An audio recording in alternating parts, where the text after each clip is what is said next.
కన్న పెగుముడి ఓలే మన ఇరుముడి బంధమో కన్న కలలన్నీ నెరవేర్చే తండ్రి వైతివో రెప్పచాటు కన్నీళ్ళే కష్టాలను మోసెరో తప్పులెన్ని ఉన్నాయో మన్నించి చేరదీయరో ఓర్వలేదు కలికాలం నాయి పయనం ఆపలేదు పలికిన నోరారా శరణం కాళ్ళు కాలిపోయినా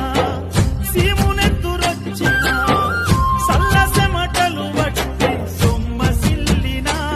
కనిపిస్తే చాలు అంటూ ఆకలిని మరిచిపోతూ అయ్యప్ప నిన్ను చూడంటే కడుపు నిండదు ఎంత దూరం